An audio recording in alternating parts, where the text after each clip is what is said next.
Please like, comment, and subscribe. Hi, my name is Maria, and I have a question for IKYA. It's about inner reflection. I'm wondering how to find the balance, inner reflection versus being in life, because life can be quite chaotic. And I know also a lot of people struggle with finding the time for spiritual practice and reflection. So if you can share why you recommend this and also why it's so important. Thank you. Living today is a challenging exercise. Our life today is so much more complex than it was even one generation ago. And we're not equipped for this modern life. Remember that human genetics have not really changed for the last 100,000 years. And if you were to take a person from 100,000 years ago and move them into the here and now, how do you think they would respond? What would happen? They would probably go insane pretty quickly. And yes, we all have gone insane. Because the thing is,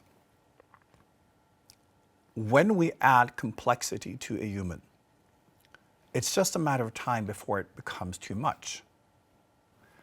And where the weaknesses are, that's where the cracking will happen.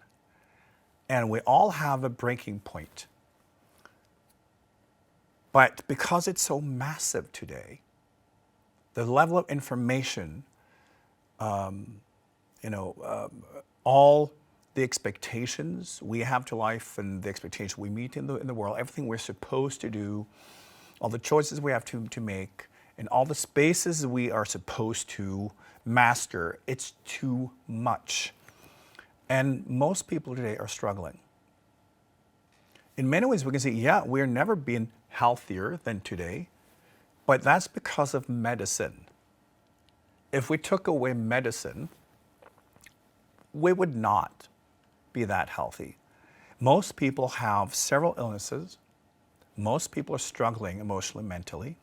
Mental illness is trending, and it's the number one cause of sick leave. People are really struggling because the complexity is too much. And what happens then? We create enormous amounts of noise inside of us. Remember that this is about us always trying to adapt. The rule of evolution is first change in environment and then the life form adapting. And the life form will adapt because it will notice that what I'm doing currently is not working. That will cause stress. And stress will cause mutation, which is nature's way of coming up with new ideas. And there will be millions of mutations, and over time, some of those mutations will work better, they will become dominant, and they will take over. And then that life form will have adapted until next time. So we have that in us, which means that when we are exposed to something that we feel is a threat to our survival, or that we feel other people are better at, we get stressed because we have to adapt. That's how evolution works. Today, that is in everything. Everything.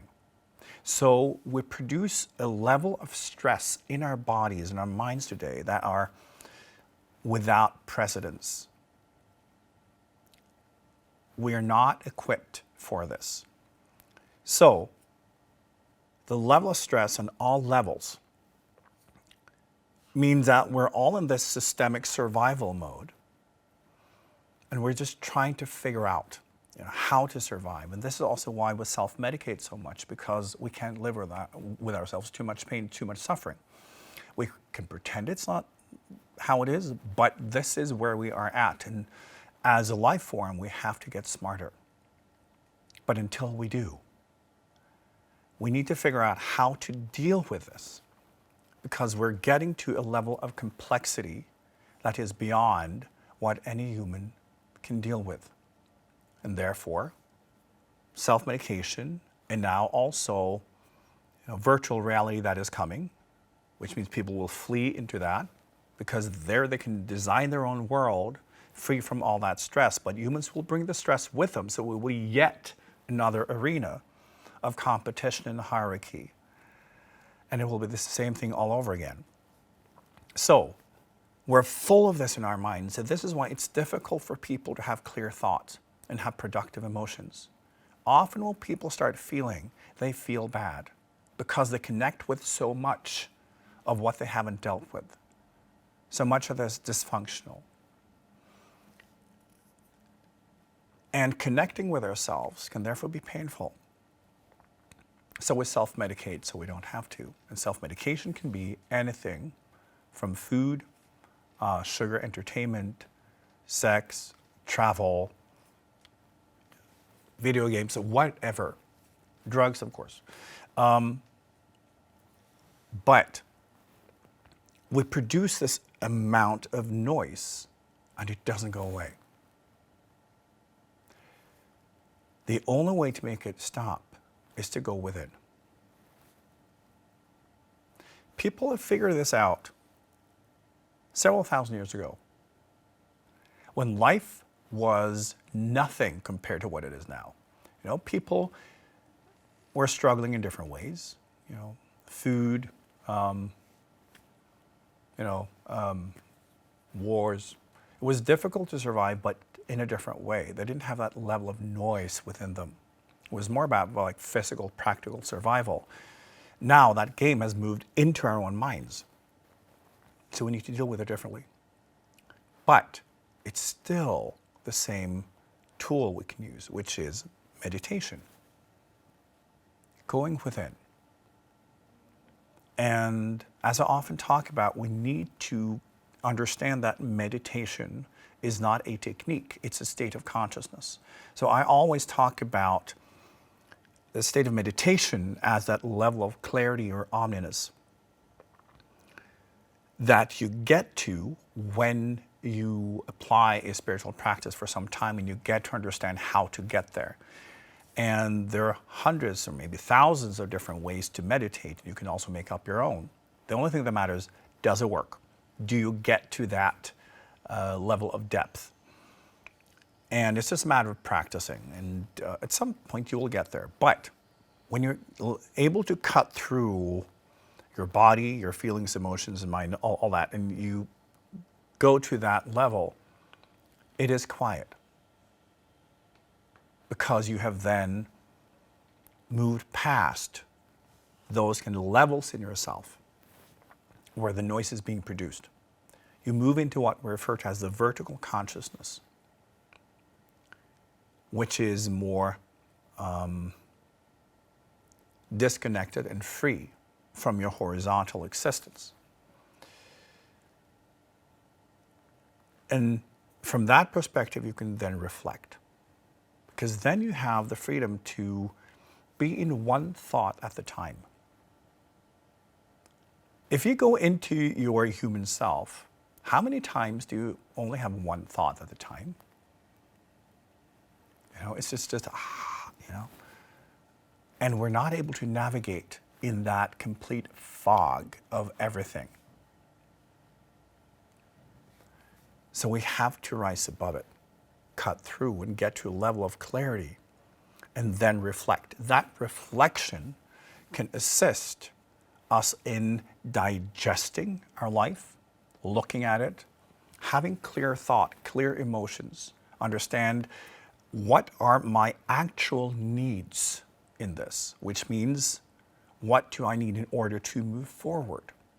What do I need in healing? It's often not what we think it is when we're in that chaos, because then it's simply about medication, self-medication. So we need to reflect.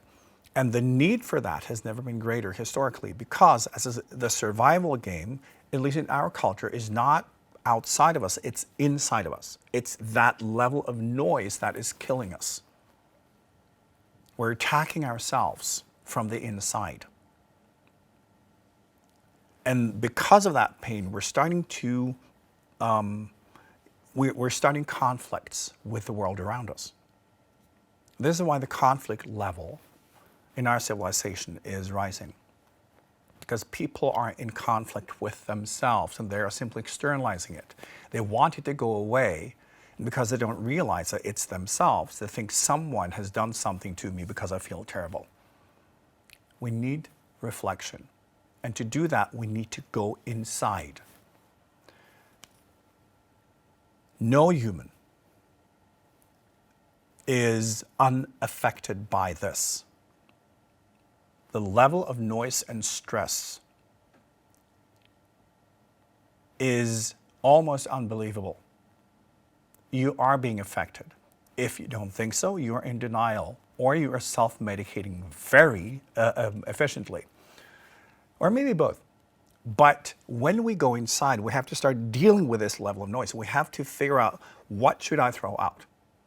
What should I keep? What is simply me reacting to everything? And what is the information I need in order to walk my path and to achieve my goals in life? You can only do that when you start reflecting for real, when you're free from that noise, so you can connect with yourself truly and your true path, and then evaluate everything that's happening in you and inside you based on what is productive for me. Then you need to sort. You need to let go of things, you need to detoxify, and you need to kind of clear your mind, your emotions, and your body so that your physical existence becomes that vehicle that you need in order to express and to walk your spiritual path in life. When you're being bombarded with information that does not represent you, you will be drawn out in all directions, and you will lose track of what it is you're doing and why, and what your direction is, and why you're here, and who you are. So we need to reflect even more. It's not possible today to be balanced without having some form of meditation practice. It's simply not possible. I've met so many people who claim that, oh, I'm in balance, I'm like totally on top of everything. No. You can look a little closer, and you will see that they're self-medicating in many different ways. They have very strict stories, they have convictions, they have definitions. They're in control, they're in conflict, they're in competition. They're playing a game of hierarchy, but they think they're in control because they're doing all that. When we are in balance, we're completely relaxed. We're not in conflict with anyone. We're not in competition. We're not trying to achieve anything, because we realize that life is about nurturing and building our own garden. It's not about speed, not about doing the right things. It's enjoying gardening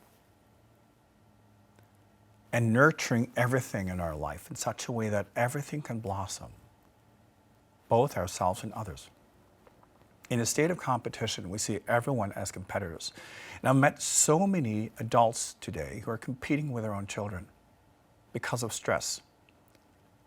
When we are in stress, everybody becomes a competitor because we don't know if we will survive. It's how we are programmed genetically.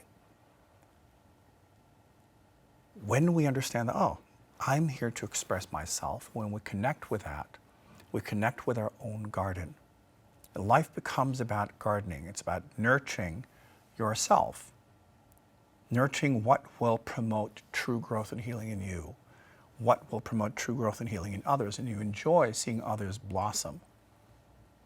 You enjoy the state of being generous and letting other people take part in what you have learned, where you have abundance, and you enjoy seeing other people succeed, not from a survival or competition point of view, but seeing them express themselves.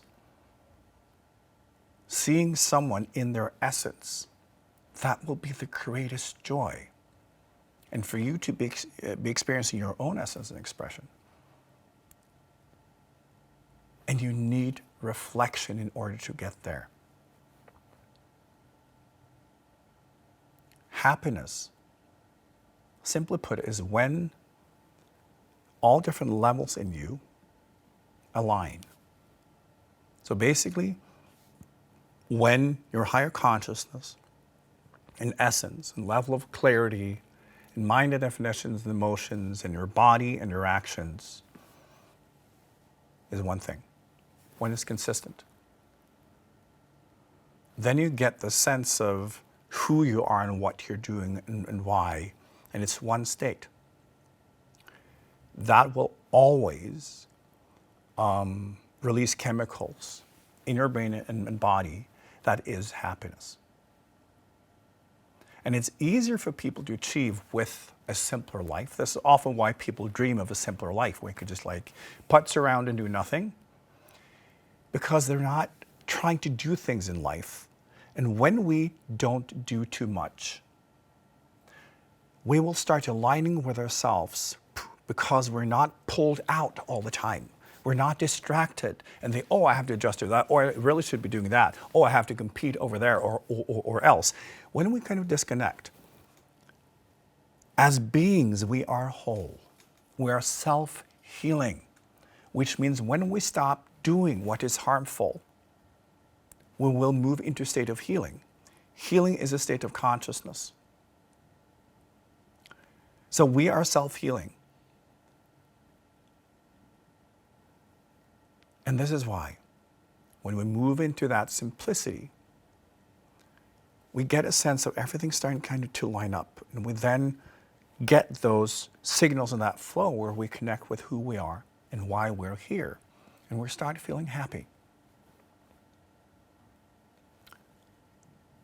It's not reality for most people, to live a simpler life in the countryside. It's not because we have modern life. Reflection, spiritual practices can bring us into that state of simplicity where we disconnect from all the doing. And when we just move into that state of being, the process of alignment is not something we have to construct. It's something that will happen naturally. So,